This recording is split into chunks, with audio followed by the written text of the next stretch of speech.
Hey, Hey, how are Ross, you? how are you? I'm great. What an amazing head of hair This you is have. great. Thank you. look Thank you. fantastic. You look vital, one might say. This is a very important part of the discourse on the online right, you know. Well, we're gonna get into that, man.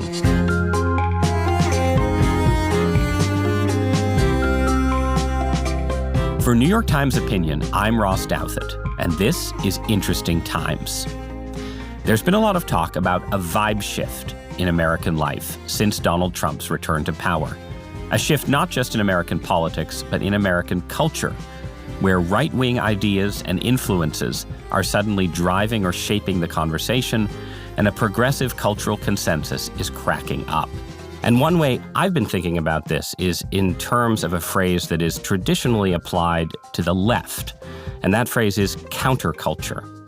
I think America has, for the first time in modern memory, a right-wing counterculture, a kind of edgy, reactionary alternative to the status quo.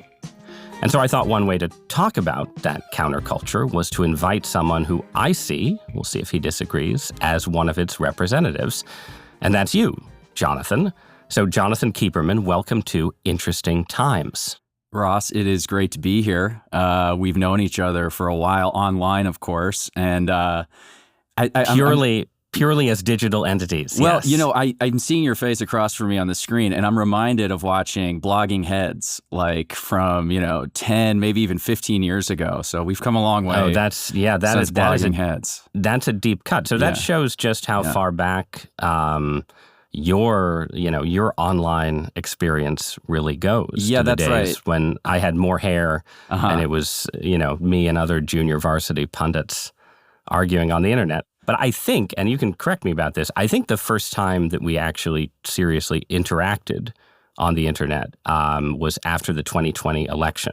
Correct. And I was arguing with Lomez, Yes. who is your Twitter pseudonym. Correct. Right? The persona through which you engaged with politics for a long period of time about whether Joe Biden was legitimately elected. Correct.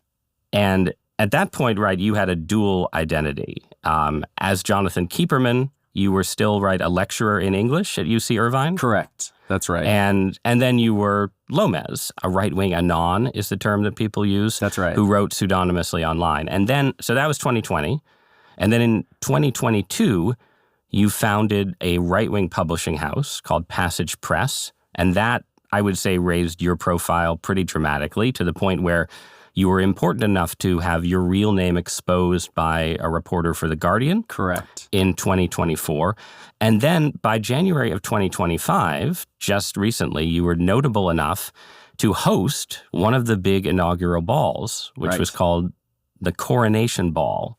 So did I miss anything? How is that for an account of your trajectory? Those are the highlights. That all tracks and covers ground well enough for us to get started on this conversation. But, I do want to point out that in 2020, when we first were having this dialogue and debate over the election, you also had something of a pseudonym. And, I was arguing as much with Ross Douthat as I was Italics Ross.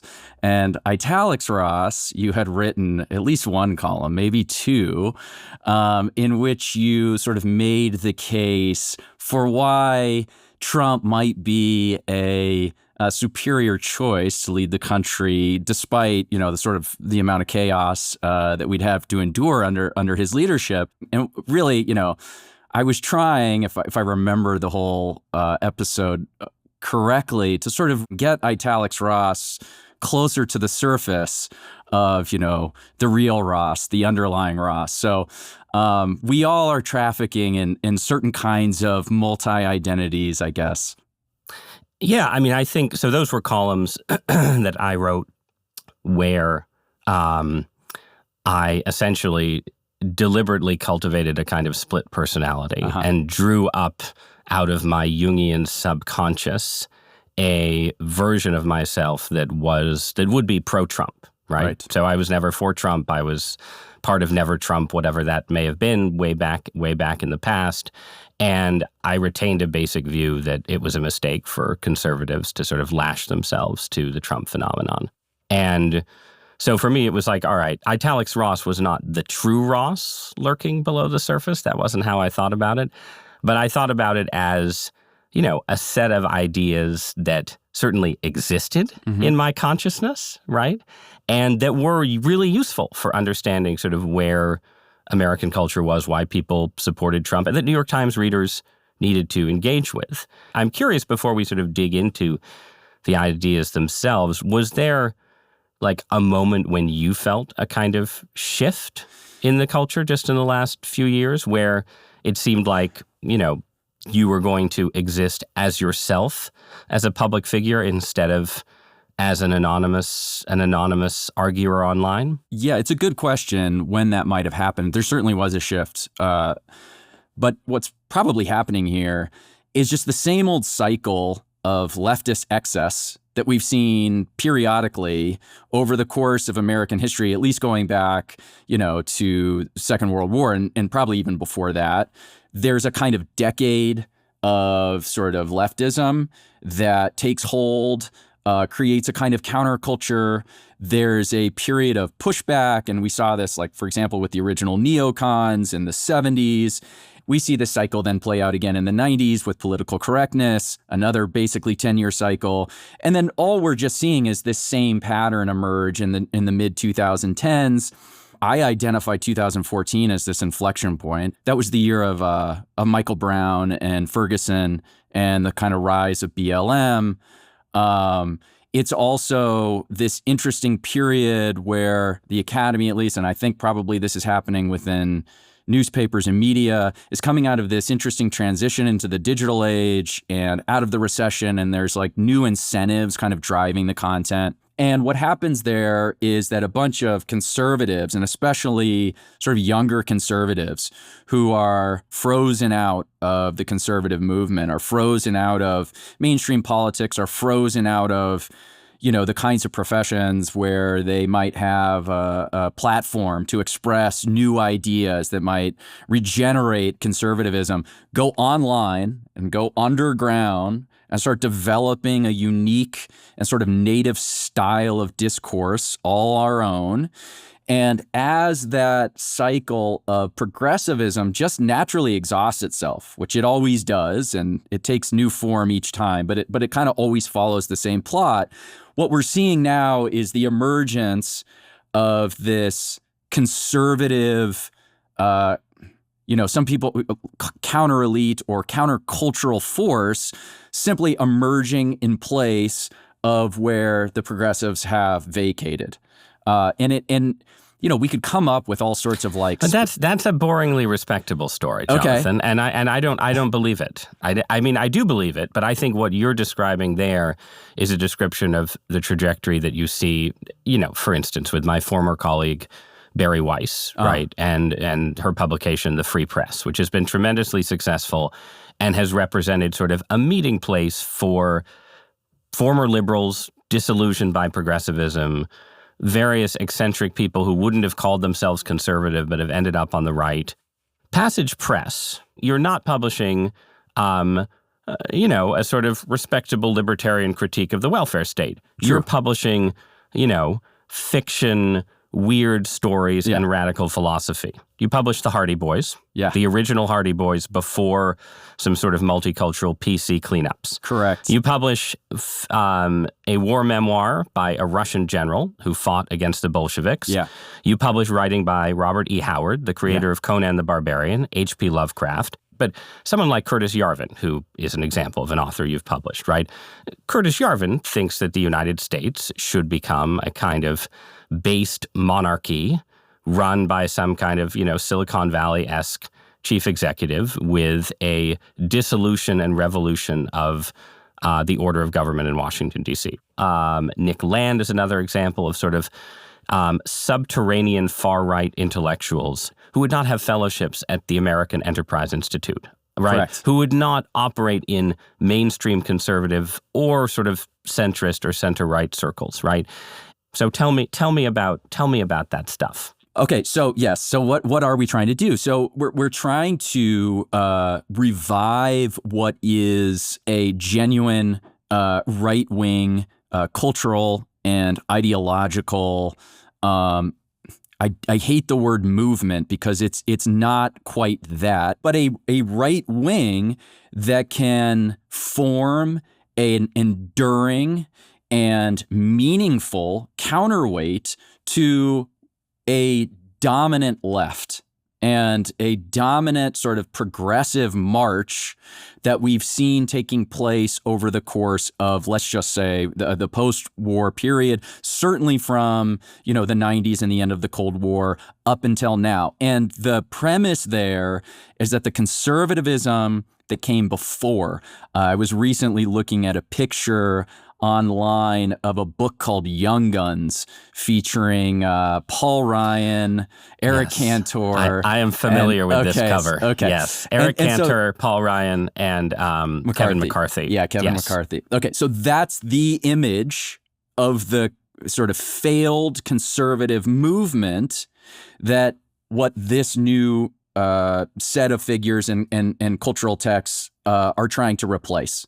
So let's try and get into what is an authentic cultural right. To me, Passage Press and the work you're doing is clearly linked to a bunch of different groups, right? So you have the sort of Silicon Valley right of someone like Yarvin. Mm-hmm. Peter Thiel is obviously often invoked as sort of a godfather in that zone.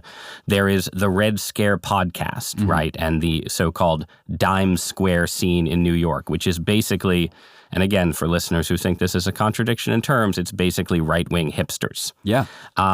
Then you have the Nietzschean former graduate student turned online essayist and influencer Bronze Age pervert, right? Who has received interesting profiles in mainstream publications. So those would be examples that I would see. But who do you see as your allies and fellow travelers in the cultural project? Oh, yeah. No, that's absolutely right. I think you've hit the primary people, the primary figures, and you're capturing what the sort of zeitgeist is here, for lack of a better term.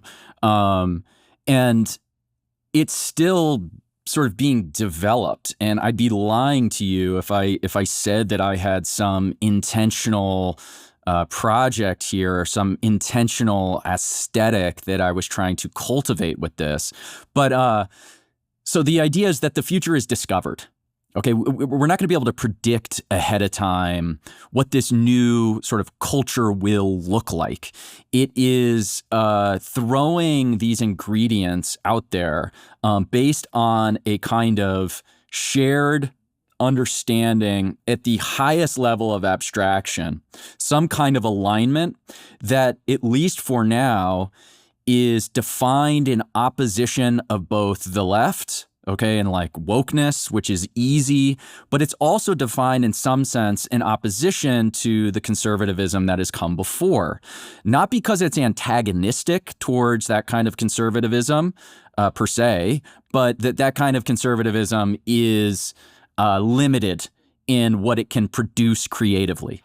And right. So, and this is a lot of the frustration that people have had with the right is anytime anyone on the conservative side goes to make some kind of art or do culture, it's just bad. And the left is right about this. There's been, at least for my lifetime, this critique that the right can't do art, that the right can't do culture. And so why is that? What is right-wing art missing, that the right-wing counterculture is trying to supply? What are the ingredients? It's not historically true, but at least right in the last 30, 40 years, okay. Let's say. So I think partly it's fear of the unknown. It's a lack of tolerance for artistic license and the messiness and chaos of what is entailed by the creative process.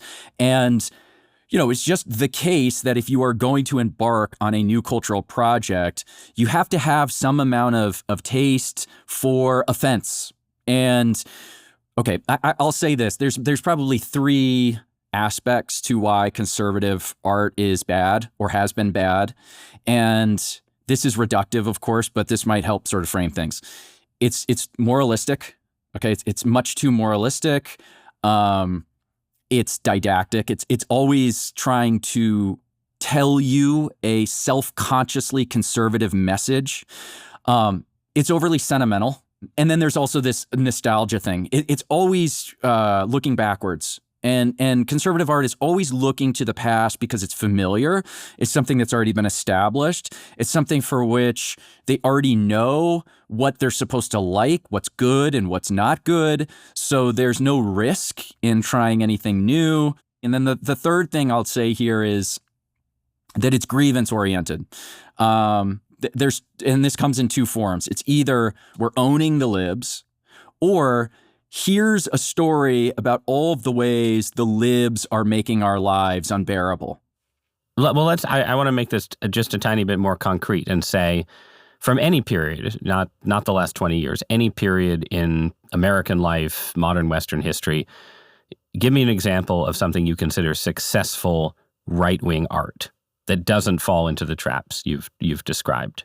Sure. No Country for Old Men is an example, but it's not self-consciously right-wing. Right. I doubt, the Coen brothers would call themselves on the right, and I don't even know if Cormac McCarthy would, who wrote the book it's based on. But to my mind, it is precisely right-wing art. Or, David Lynch. Pretty much everything David Lynch touches, I think, has a certain kind of a right-wing coding to it. Certainly, his major works. So what is the coding? What makes, to a listener for whom it seems absurd to call No Country for Old Men right-wing, what makes that right-wing to you? Okay. Because I like it. It's good, and therefore I want it to share my sort of political preferences. But beyond that, and this is where there would be some points of disagreement. Oh, by the way, I'd also call something like Girls, the TV show Girls, is a right-wing show. Oh yeah, well that now you're just pandering to me, because that was my have consistent you written about view. Oh, yes, okay. this is a hobby horse of mine. Yes, all right. So then we might share the premise here that what constitutes quote unquote right-wing art, which is, by the way, some labeling we're grafting onto this thing after the fact, and so it's actually like a very flimsy kind of labeling. But what these pieces of work are doing is telling the truth about the world in a way that is not compromised by artistic or ideological preferences about how these events and these characters and these people,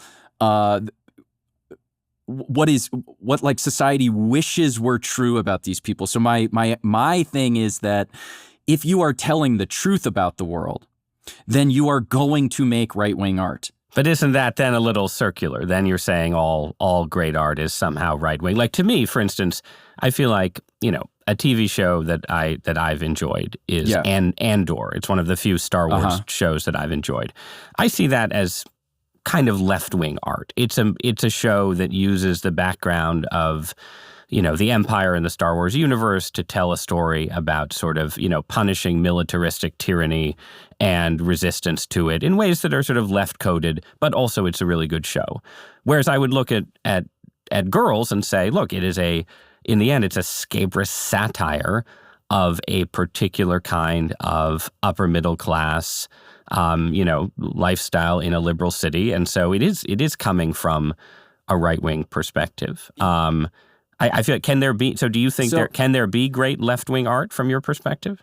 I suppose, yeah, but I'll say this, like, I think it depends, I understand your point that it's highly reductive to just simply say if I like it, therefore it's right-wing art, or if it tells the truth, it's therefore right-wing art. Is what you're saying, So what I mean by that, though, as a point of clarification, is there are certain, at least modern left-wing premises that support their worldview and their political agenda that I think are belied by someone telling the truth about the world. And here's an example of this.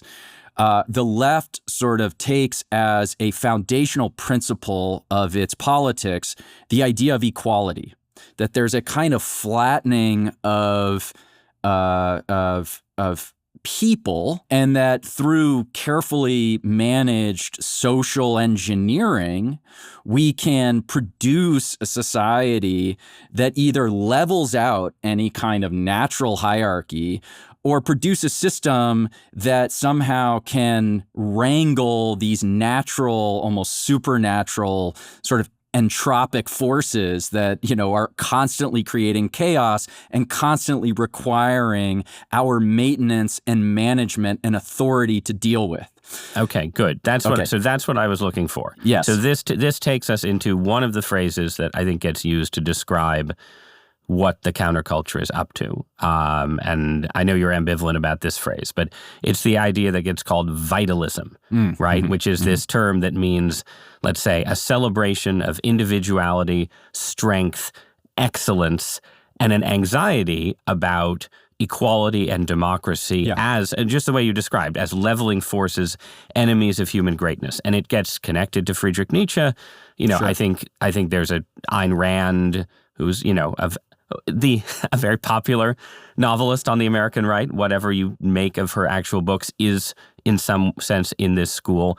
But that to me seems like one common thread including in the books that you yourself have published. Like, what links the white Russian general standing athwart the Bolsheviks to the Hardy Boys to Conan the Barbarian? It is some kind of idea of human greatness beset by mediocrity and so on. What do you think about that? Yeah, I think that's right. I wouldn't contest that basic summary. I don't want to overdo like how we're thinking about this word vitality. For the purposes of this conversation, it's enough to say it's something like, a thymos, okay, spiritedness, a self-will, aliveness, or and also I want to say that there's a certain kind of eroticism to vitality that's very important and has often been missing from sort of the conservative view of the world.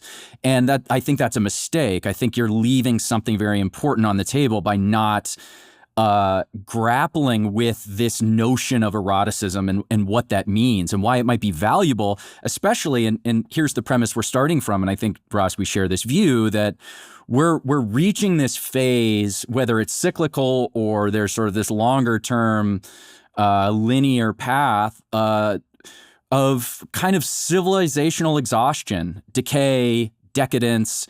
That's a word I know you've used a lot. And this all requires rebirth, and the process of rebirth is not gentle. It can be violent and difficult. So I would say that vitality serves these two basic functions right now, and why it's valuable for us to take on board. One, it attracts young people. Young people, I think men in particular, women too, though, are naturally attracted to this sort of notion of vitality. They see it, they know it, and they want to be around it. The right has failed for a long time to attract young people. This is finally changing over the last few years. It's also a way of overcoming a kind of defeatism of this sort of idea that things are past the point of saving, that we can't do anything, that all there is left for us in, the 21st century is to, on the one hand, merely manage playing out this end of history period. This sense of vitality, I think, offers something else. It offers the human subject the opportunity to advance positively and affirmatively into the future. So that's my defense of vitalism. Right. And it's an escape from, and now I'm going to move to a second term that you yourself have used, right? Yes. It's an escape from what gets called the Longhouse, right? And you mentioned, sort of men and women as sort of each vital in certain ways, but the Longhouse is a specifically feminine-coded narrative of like what's wrong with contemporary life. So what is the Longhouse? Okay, so I wrote this essay called "What is the Longhouse" for First Things Magazine. So you can answer the question. Yes. I would encourage anybody who wants to know the precise details to go read that article, because I spell out what I mean by it. And here I'm going to talk in sort of maybe more vague terms, but it's essentially an explanation and exploration of what I perceive as a kind of over-feminization of society. And I don't mean that that is, it's explicitly women who are taking over society, because often the Longhouse is managed by men, and in some cases it's better managed by men, or more sort of severely and strictly managed by men. But it is a kind of feminine way of social management that is distinct from a kind of male or masculine coded social management and group dynamics. There's a certain, it's maybe a phrase is like a regime of maternal surveillance is a phrase I've used before, that preferences, for example, inclusion, conflict avoidance, consensus, safety, and these kinds of priorities supersede things like truth-finding and competition and the kinds of violent, often, and I don't mean necessarily physically violent, but it can be that, but a kind of combativeness that better characterizes a kind of masculine way of thinking about ideas. And again, why this gets back to certain other things we've talked about is the Longhouse is essentially flattening. It's horizontal, whereas a masculine way of doing things in this model is hierarchical. It's vertical. And what a more combative style of discourse, for example, does is help establish those hierarchies and where the value of ideas are relative to one another. The Longhouse doesn't allow for that because it's more interested in making sure everybody's feelings are maintained and nobody's offended. And just so listeners are clear, this is a reference to, there's a kind of, I'm going to call it a pseudo-anthropology because I don't think you're actually making specific claims about the human past, but there's a contrast between sort of Longhouse culture of a literal longhouse of a tribe sort of crowded together under one roof with what? The freedom of the steppe barbarian? Yeah, I mean, so this comes from Bronze Age pervert, okay? Bronze Age mindset, which is one of the great texts of the 21st century, and I encourage all the New York Times listeners to read it. It's very important if you actually want to understand this stuff. I agree. So he talks about the Longhouse, and he's got his own take on it. I borrowed the term, and actually why I think the term is so valuable is because it is a kind of empty signifier. I don't mean to tie it to this sort of historical context. It's an evocative image. It's this big, long, literal house that we're all stuck inside of, and you're constrained in how you can behave, how you can act, and I think it's hostile towards men in particular, having a kind of freedom of assembly with one another. So concrete examples would be the crusade against Greek life at universities, right? You would see as Longhouse in action. And corporate HR departments and sensitivity trainings, Longhouse in action, right? Well, and you can probably the most sort of salient example of this, precisely because it's where you would at least expect this kind of Longhouse cultural framing to take root, is the military. And actually, Pete Hegseth has talked about this explicitly, is this integration of women into the military. We don't need to get into the politics of that. Suffice to say, though, that these traditionally male spaces, sort of our martial culture, has been now, it's open to women, and this introduces new norms. It just has to in order for it to work. And this is going to necessarily sort of change, and I would argue degrade, the culture of masculinity that preceded it. Two objections or responses. The second one will be more specific to my own worldview. But the first one, I think, is a more general one that many listeners would have. They would say, look, what has actually happened in the last 25 years in the Longhouse era, as you describe it, is guess what? We removed restrictions on women's advancement, and they started outcompeting men. They're not longhousing men. They're just getting the promotions that men used to get and, succeeding in corporate America where men used to succeed. And yes, there are specific cases like the military where physical differences between men and women matter. And, maybe there you could say sort of gender equality has gone too far because it ignores those physical differences. But when you're talking about corporate America or political America or any of these environments, women are succeeding, men aren't. And now men are complaining that women are oppressing them? Like, isn't the Longhouse just a long male whine about a failure to adequately compete? And you're pretending, oh, for the days of the steppe barbarians, but, maybe you should suck it up and actually compete on the grounds that we have in 21st century America. What do you say to that? Yeah, I mean, it's a perfectly reasonable question to ask. And I do think over the last however many decades that there have been a number of changes in the workplace that can be attributed to women, very talented women, taking on leadership roles and succeeding in those roles, and therefore introducing more women into the workplace based on that success. I think it's perfectly fine for me to concede to that. The point I'm making is that by introducing this new distribution of personnel into public life, it has an effect on how these institutions are run and the norms that these institutions run on. And then it becomes an empirical question. Have they changed for the better or have they changed for the worse?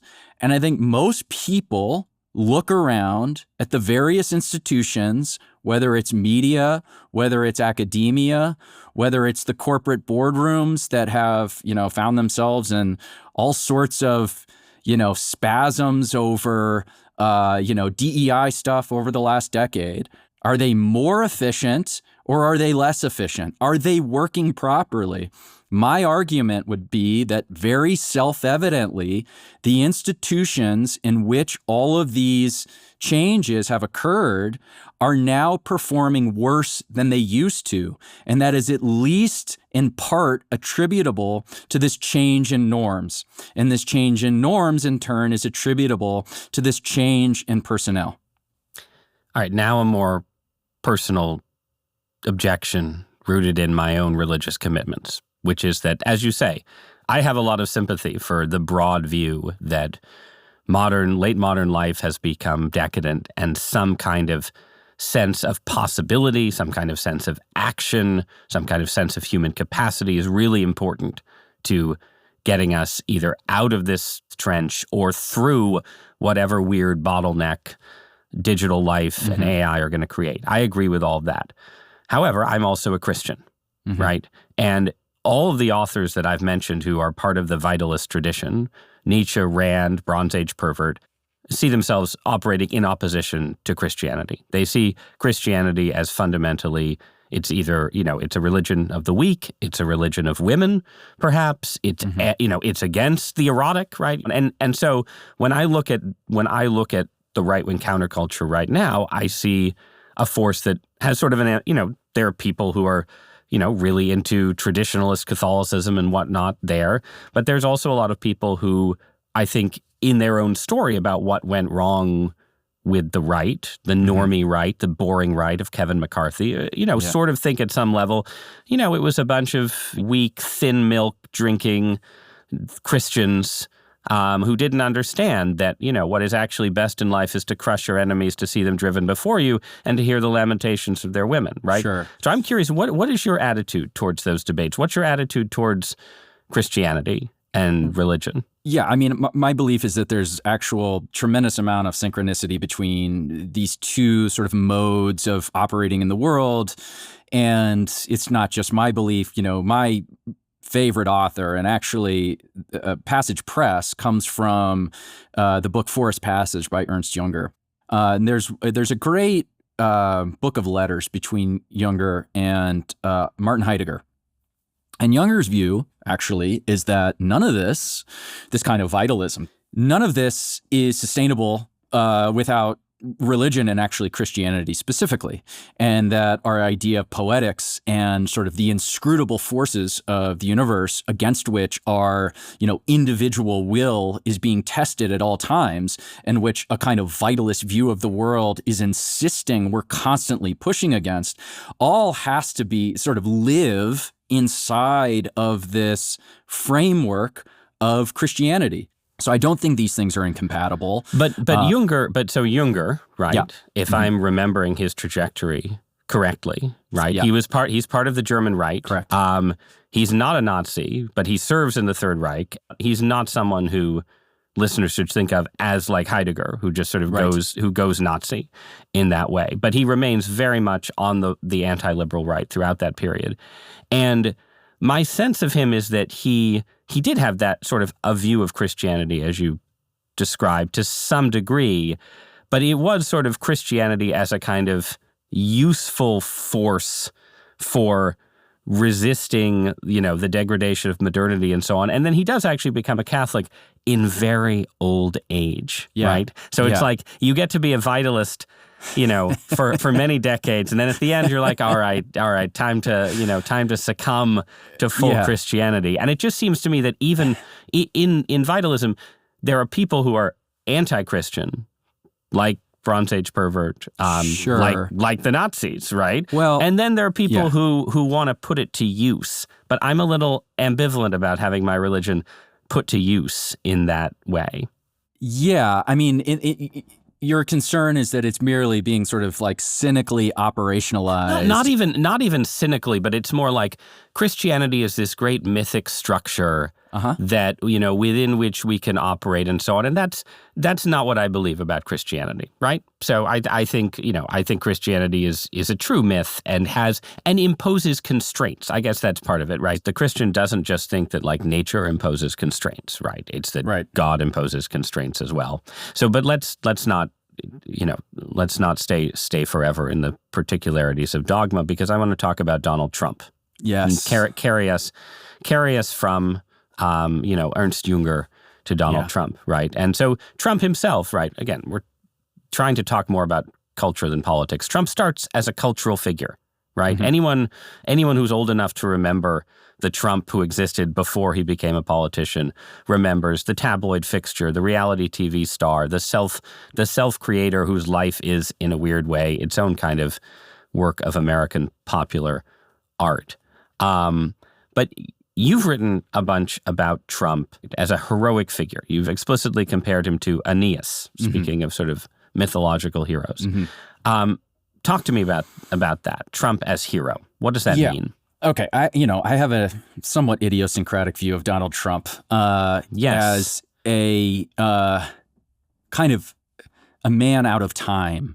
And so I wrote this article or essay called Aeneas in Washington, and the idea was that Donald Trump has revived or assumed, really, this kind of mythic stature. He's a mythic hero. And specifically, I have this concept, it's not my concept, but I've applied it to Trump of retrocausality. Trump has this strange ability, in my view, to sort of reconstitute the past. How we understand Trump and his life before he entered politics is not a sort of strict linear thing that is unchanging in time. Actually, over the last 5 years, in particular. So since he lost the 2020 election, this interim period where he was beset by these, lawsuits, and he was threatened with prison time, and he was shot at and nearly killed, we can look back at his past and see a new narrative about his life that suggests the possibility of this kind of rebirth from this civilizational exhaustion that I think is really the sort of core description of our present moment. Now, in this essay, I also point out this concept called charisma hunger, and there was a sociologist from the middle 20th century, Erik Erikson, quite prominent. And he had this idea that in the modern world, and this has a lot to do with actually the loss of sort of religious conviction and religious life, that we were in search of these figures, these heroes. I'm very aware of the possibility that I am succumbing to this charisma hunger that, Erikson identified decades ago. And nonetheless, I do think, and I think the people's reaction to Trump, their impression of him. I saw for the other day, did you see this wrestler who won the NCAA title? Yeah. And he's draped in the American flag, this gladiator, and he gives this great big hug to Donald Trump. And in so many ways, Trump is this kind of great father of the American people, or a certain segment of the American people who have embraced him. And he's not just a politician. He's not just a president. He's not just a TV star. And to my mind, that speaks to this mythical character. Yeah, I mean, look, my own view of Trump, as you probably know, has changed. I think we have sort of each moved and each shifted, and I've ended up closer to where you were 4 years ago, and you've gone a bit further, right? So I just had trouble from the beginning of seeing Trump as anything other than a symptom of decadence, right? Like, the reality TV host becomes president of the United States because, he's triumphing over all these mediocrities and failed politicians and so on.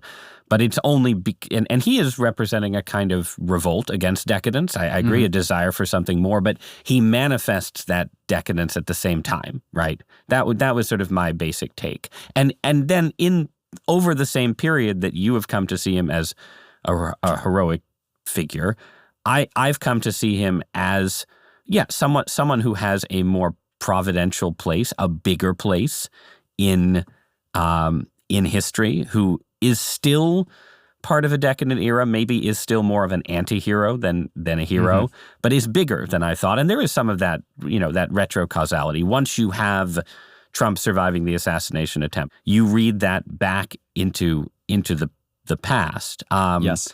But I wouldn't go as far as you do, I guess, for reasons, I think part of the reason maybe connects back to what we were just going back and forth about, like about my Christian doubts about vitalism.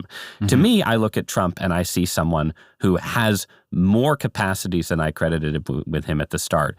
But the capacities that he lacks are restraint, magnanimity, a sense of sort of moral limitation.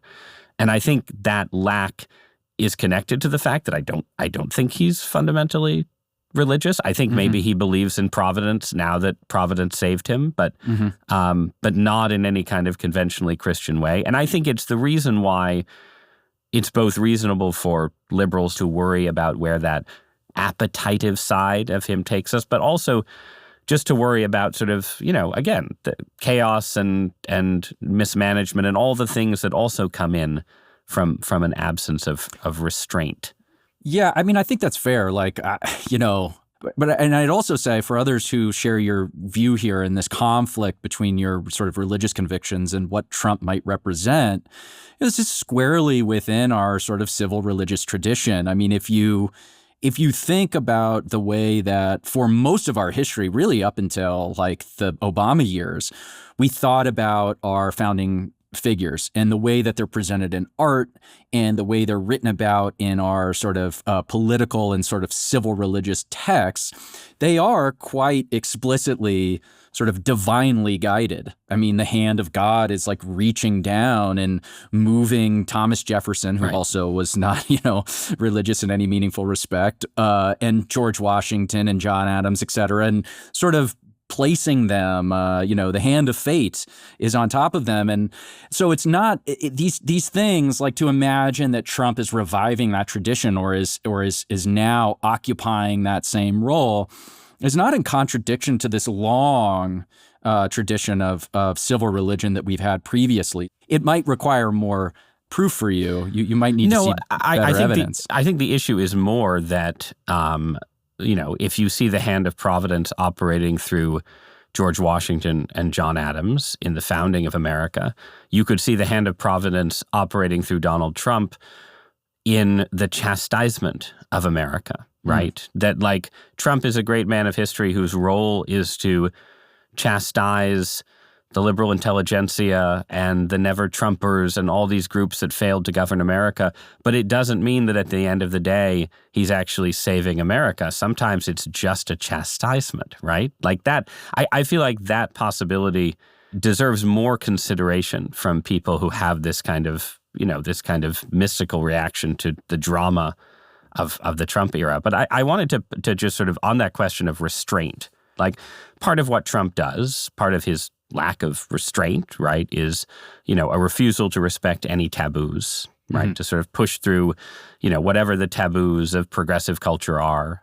And in the same way, right, part of the right-wing counterculture is all about taboo busting. Yeah. But, one of those taboos, and this is something that connects Trump in some ways to the counterculture, is taboos around race, right? Because there's a lot of racism in right-wing counterculture in various forms. It's there in the online memes. It's there in the would-be Nietzscheans like BAP. Anyone who goes from this conversation and gets a copy of Bronze Age Mindset and reads, certain paragraphs will say, well, this guy is a terrific racist, right? Sure. And I want to offer, before you interpret this, I want to offer three interpretations. Take the interviewer's privilege, right? I think you could say, okay, this is about performative rebellion, right? A counterculture needs to shatter taboos.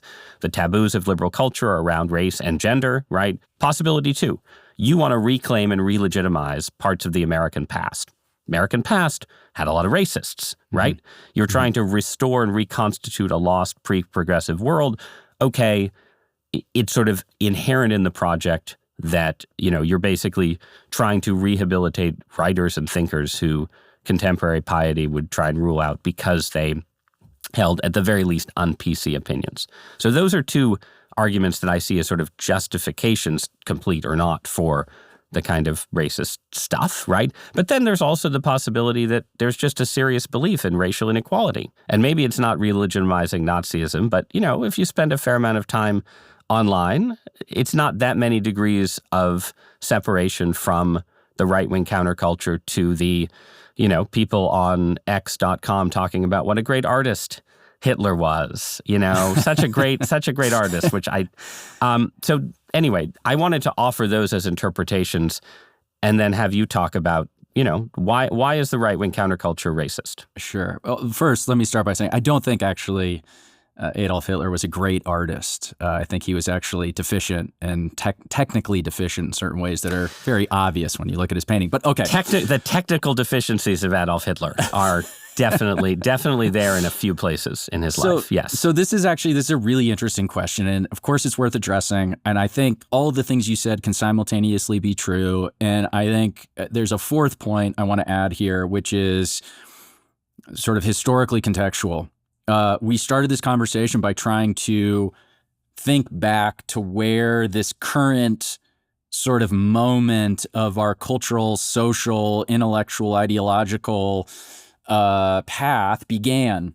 And we identified somewhere in the 2010s. Now, everything I'm about to talk about has precursors, but something else happens here around like 2012. Maybe you identify the Trayvon Martin case into 2013, 2014, certainly.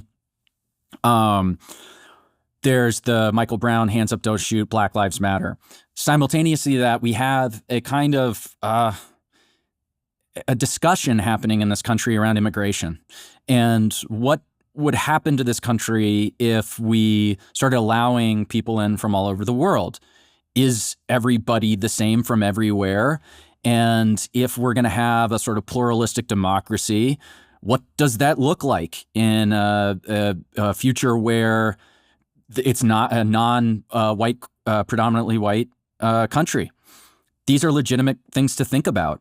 A lot of people didn't want us having these conversations previously. But then what happens in 2013-14 and then scales up over the course of the 2010s is this insistence, and again, I think this is important coming from the left, that we have our moment of racial reckoning, okay? So a bunch of people then are being asked to have a difficult conversation about race.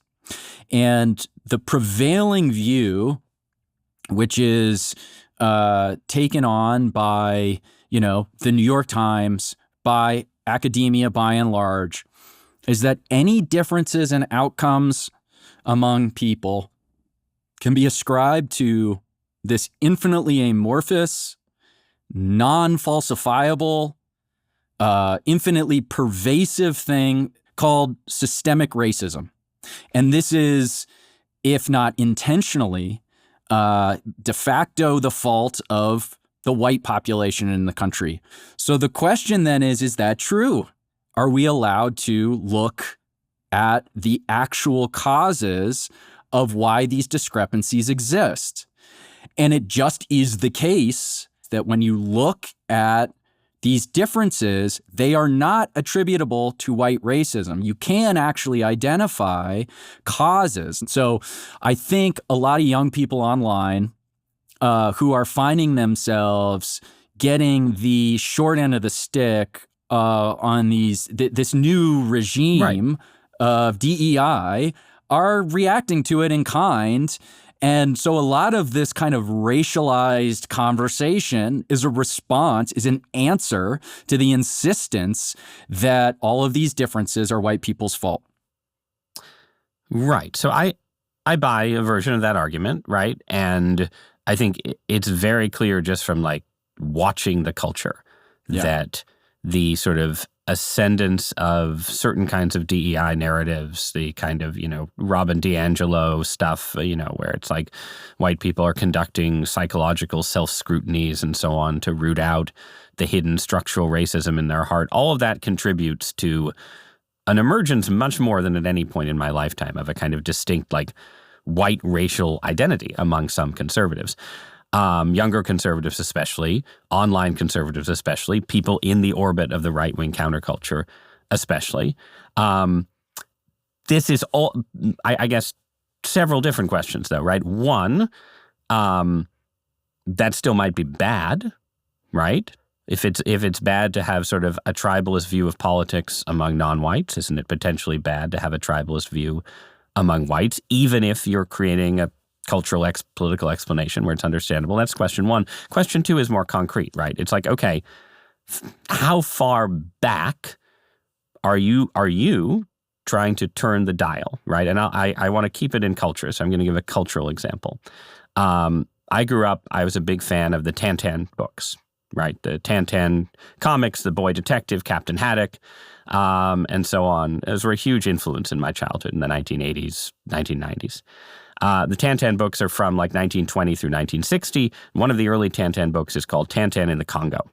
Mm-hmm. And it's super racist, right? Like it is a set of super racist caricatures of Africans that are not like friendly ethnic stereotypes the way the appearance of like Arabs and Italians are elsewhere in the book. They're more racist than that.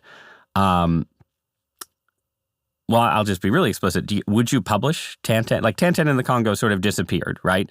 Was it good that it sort of disappeared? I'm not familiar with this exact book. Okay, well, but that's, in theory, imagine yes. you can pick another, but like, is it okay that certain things from the past that were very racist disappear? No. So this is a very easy question for me to answer, and the answer is yes. I would publish it on the assumption that it has a kind of literary value that is independent from these objections you have to these racial caricatures. So there. Have you seen Who Framed Roger Rabbit? The movie, yes. Yeah, the movie. Okay. Yes. There's this great moment in Who Framed Roger Rabbit where Roger is handcuffed to the detective, and this is causing them all sorts of problems. And eventually, the detective is trying to saw the handcuffs off, and Roger at one point just slips out of the handcuffs in this sight gag. It's funny, and the detective very angrily says to him, "You're telling me you could do that at any time?" And Roger Rabbit says to him, "No, only when it's funny." And the upshot of this anecdote is that if it's funny, okay, and funny here now is a stand-in for has artistic value independent of the thing happening, then it's worth preserving and worth participating in. So this Tintin book, or Tintin, I don't know, is that Tintin is the Tintin? like snobby French way of saying it. Most Americans would say Tintin. Yeah. Real Americans, I'm a vulgar populist, Trump supporter, so I don't know how to Trump supporters say Tintin. New York Times columnists say Tintin. Yeah. So the operating question for me as a publisher is it funny? And again, does it have value? Does it have artistic merit? Then there's also the archival thing. The archival function is very important for a publisher. These are important texts. They tell us something not just about who we were, but in turn about who we are. And simply forgetting that these things existed does nobody any good at all. I don't think we need to protect people from that kind of offense. The other point, which is, aren't these sort of views bad, though? And so we should disarm on these questions, if I understand what you're putting to me.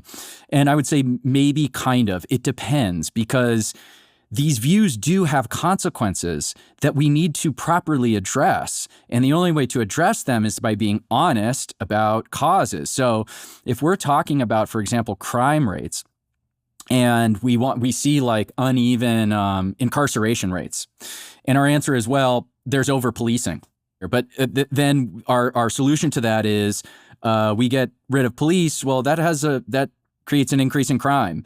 And no, as long as disarming on these questions and not being honest about these questions allows for these kinds of social pathologies to sort of rule over how we function in life, I think is bad, and we need to be honest about them. Right. And this does not. But still, there's sort of a question beyond that, right? About the cultural side of this. Like, again, the world of sort of memes and discourse and so on. Yes, it includes some, rehabilitation of traditional conservative arguments about problems with the welfare state or the necessity of policing that are familiar from the 1980s and 1990s that sort of the progressive consensus suppressed. Mm-hmm. That's different to me from, kids online posting racist memes, right? And saying, it's just irony. I'm just being ironic. I'm busting taboos. Okay, but at a certain point, doesn't the mask become the face? Doesn't the irony become indistinguishable from just, being against Black people? And then for you, right, as a publisher, right, like it's fine to say we should preserve these, we should have historical memory. We should know what the past was like, right? But I don't think you'd want to be like, you would have a certain audience if Passage Press, pivoted further right and was like, we're publishing Rommel books by, Alexander Stevens and, Confederates and so on. Wouldn't you worry about yourself in that scenario? Even if you thought it was fine to, don't want these things banned, but do you want to be the person publishing all of that? No, not necessarily. I think there are publishers who are already like filling that niche, so it's not my responsibility to do that. But also, if you're the kind of person who's interested in that content, it's been there and you can go find it. And I'm glad you can. I think actually these things are important for us to be able to discuss. And I would say this, to your concern about these racial taboos in particular, I actually don't treat them any different than any other kind of political or social taboo. There's some added maybe vitriol or sharpness to some of these memes we're seeing now, but that's mostly because this is a topic of conversation, a category of conversation that has been entirely verboten for a while now. Okay, let's call it at least several decades. And the problem with this particular topic, in my view, is it starts with the supposition that it's firstly a moral question. And any decent person, morally decent person, already agrees with these basic sort of anti-racist premises. So to even raise the questions, it's a mark against your character. And we can't even get to the point where we're having the policy debate. And what that creates then is this environment in which people who want to have this debate have to figure out a way to talk about it and get through these filters. And I think the kind of abrasive meme making that you're identifying when it comes to racial questions is a function of the manner in which this part of the discursive landscape has been previously closed off. And if we open it back up and allow for sober conversation, then it'll lose the power to sort of carry these memes. They just won't be as interesting or funny because they're not as taboo. I guess I'm more skeptical of that. Not in the sense that I think that if you sort of allow or encourage certain debates that suddenly the U.S. turns into the antebellum South or Nazi Germany, but just that there are a lot of people, and this, there's versions of this on the left, and issues around anti-Semitism, especially on the left, that are sort of a separate conversation, but there is some overlap. I think it is bad for people to sort of be in a position where they are questioning not, what is the proper design of welfare policy and policing, but do we need to give some reconsideration to Hitler's views about Jewish conspiracies? And I'm not accusing you of taking that position. I'm just saying, right now when I look at these spaces, it's like I'm a child of the 1990s, right? I think it was okay to live in a world where there were taboos about Nazi Germany and the Jim Crow South, and that didn't have to preclude having honest debates about race and crime and policing and all of these things. But when I look at, like, again, the sort of the moral character that is encouraged by sort of racist meme culture, not worried they're going to take over. I'm just worried about them, I guess. Okay, but I would just ask, what exactly are you worried about? So let me start with this. First of all, lies are brittle. Ultimately, they fall apart. Truth is durable. Okay, and to build anything that's lasting, it has to rest on top of truth. And so we have to start there. That's my view, okay? And in order to discover truth, we need to be willing to test our assumptions about everything and continuously test those assumptions. And if we don't continuously test those assumptions, we not just forget what we believe, we forget why we believe those things. And I think this is actually something the left has fallen in the trap of. The left has kind of forgotten how to make the argument for their own beliefs because they've denied anybody who objects to their underlying assumptions about the world. I think it would be a mistake for us to erect a kind of discursive force field around certain categories of questions in an effort to preclude the kind of discomfort.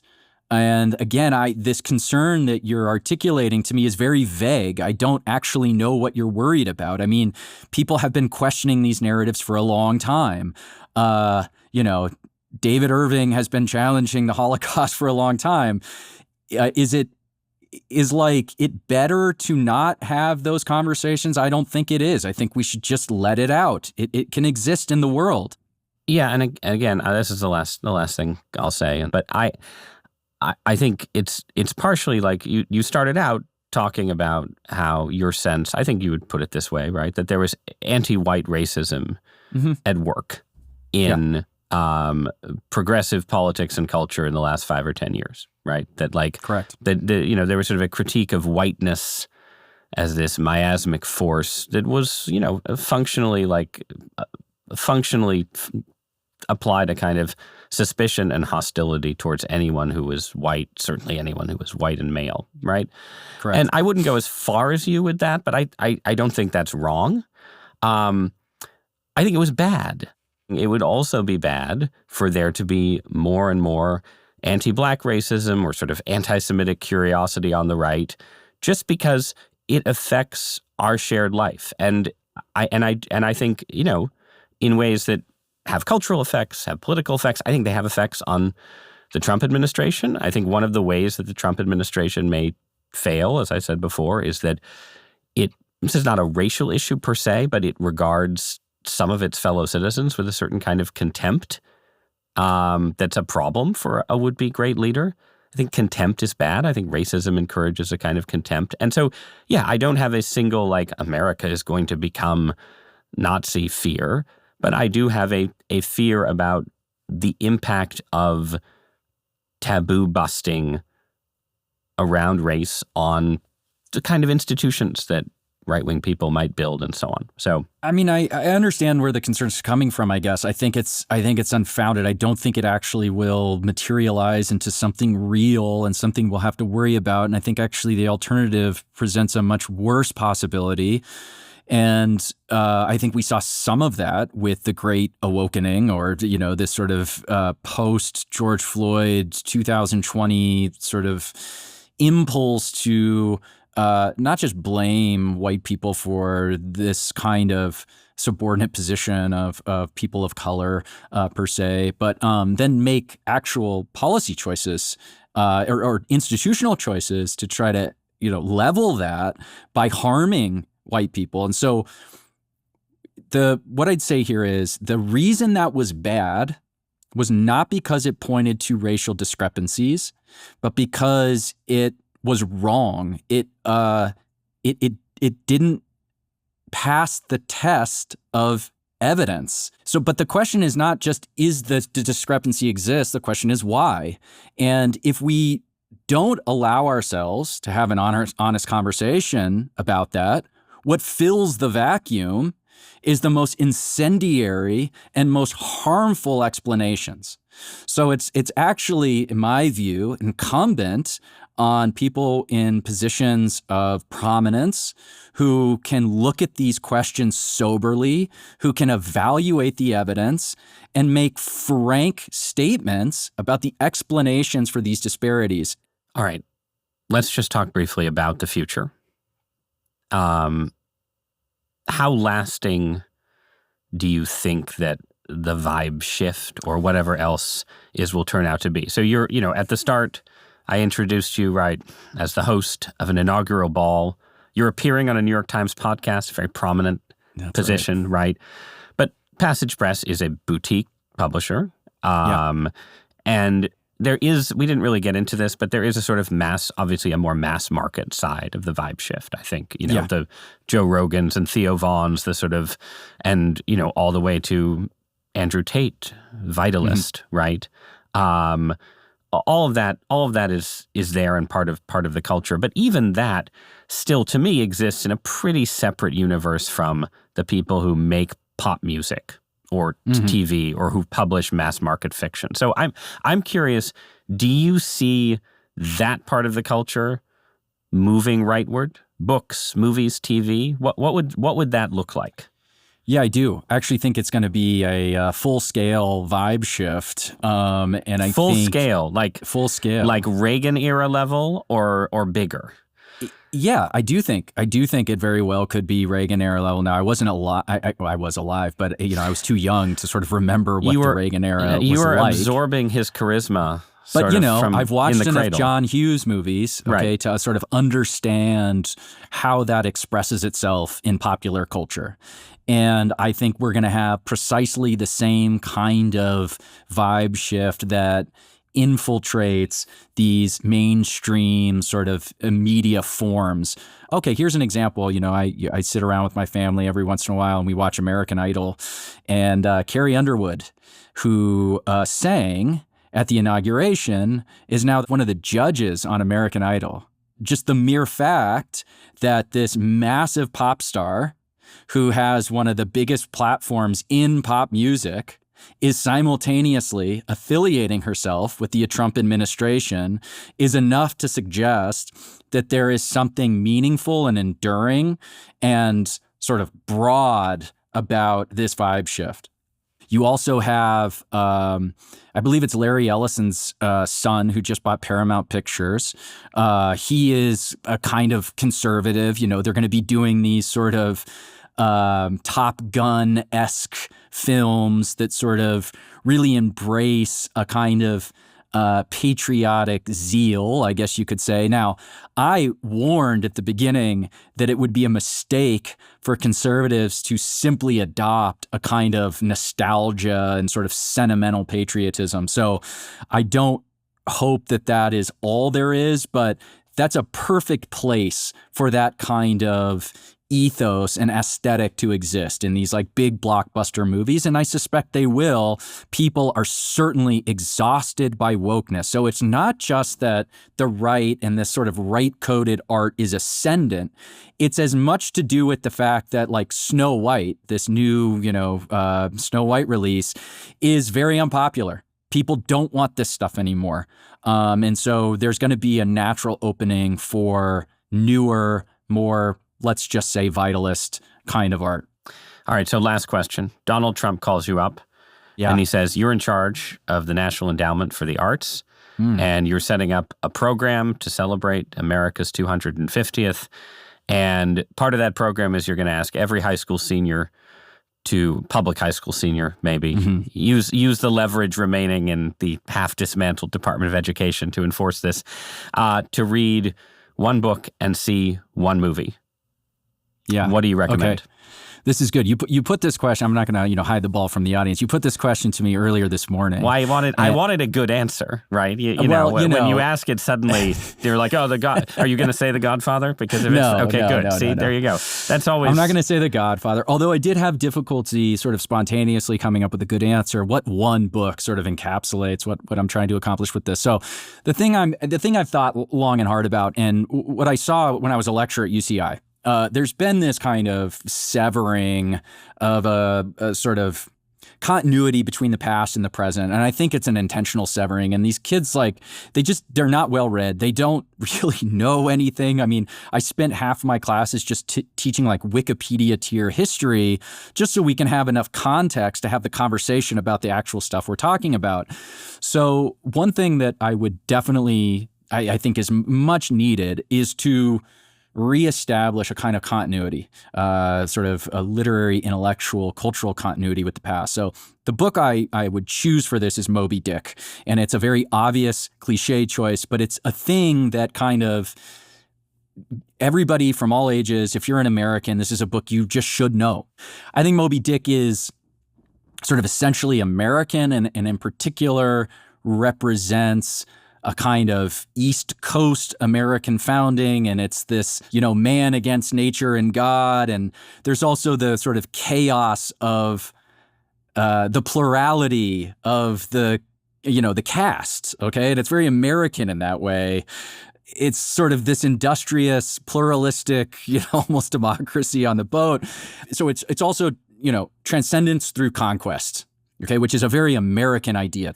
And then my counterpoint to that, which I think is a nice coda, is No Country for Old Men would be the movie. Moby Dick is conquest, and it's the Atlantic. And now Cormac McCarthy and No Country for Old Men, the film, in particular, the Coen brothers film, is the border, the terminus of the West, the border with Mexico. The sort of, it's also late epic. It's the exhaustion of American conquest. And we're also now, there's this force at the center of the book, this inscrutable, mysterious, supernatural force. It's not in Moby Dick, it's the thing they're chasing. It's the whale. In No Country for Old Men, it's evil. It's chasing them. That has come, right, to now fate is coming to exact its payback for what America has become. So it's America at the end, at this moment of civilizational exhaustion, and it's precisely this point that we need to escape out of. And this is my hope for the future, is how do we take the sort of metaphysics of No Country for Old Men and create some kind of rebirth to our national identity, our national character, our sort of inner, primordial being, and find that life force that it can once again extend beyond these borders. All right. On that chthonic note, Jonathan Keeperman, thank you so much for joining me. Thanks, Ross. This was great.